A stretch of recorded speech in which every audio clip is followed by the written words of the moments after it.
Hello বন্ধুরা, আমি আজকে রান্না করেছিলাম রুই মাছের ঝোল। তো আপনারা যে কোনো মাছেরই করতে পারেন, কাতলা যে কোনো মাছের। তো প্রথমে আমি লবণ, হলুদ আর লেবু মাখিয়ে কিছুক্ষণ রেখে দিয়েছিলাম। আর মশলা দিয়েছিলাম আমি সর্ষে, ধনে, রসুন, আদা, কাঁচা লঙ্কা আর ধনে পাতা। ওটা আমি বেটে নিয়েছি। এবার ম্যারিনেট করা মাছগুলো আমি ভেজে নেবো একে একে। ভাজা হয়ে গেলে ফোড়নে দিয়ে দেবো আমি মেথি, তারপরে দিয়ে দেবো পেঁয়াজ কুচনোগুলো।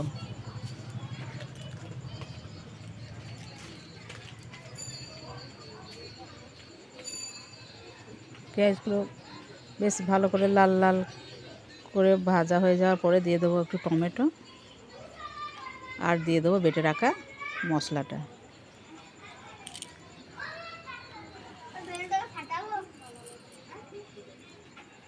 মশলা আর দিয়ে দেবো আমি হলুদ, জিরে গুঁড়ো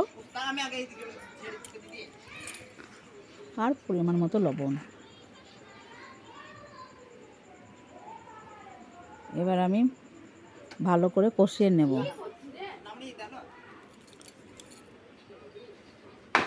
কষিয়ে নেওয়া হয়ে যাবে, তারপরে তেল ছেড়ে দিয়েছে। এবারে আমি একটু দিয়ে দেবো গরম জল।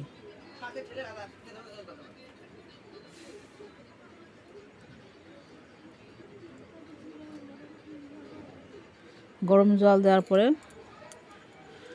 ঝোলটা ফুটে উঠলে দিয়ে দেবো ভাজা মাছগুলো। এইভাবে করে খেয়ে দেখবেন, মাছটা সত্যি সুন্দর লাগবে খেতে। মশলাটা একটু অন্যরকমভাবে দিলেই হবে। হয়ে গেল আমার মাছের ঝোল।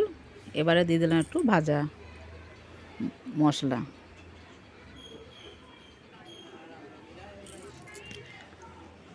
এবারে খেয়ে দেখব কেমন হয়েছে।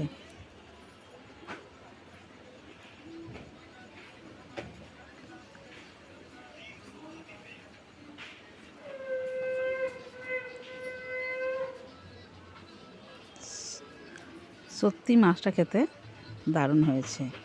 এইভাবে করে খেয়ে দেবেন, দারুণ লাগবে। আর যদি ভালো লাগে একটা লাইক করবে, শেয়ার করে দেবেন।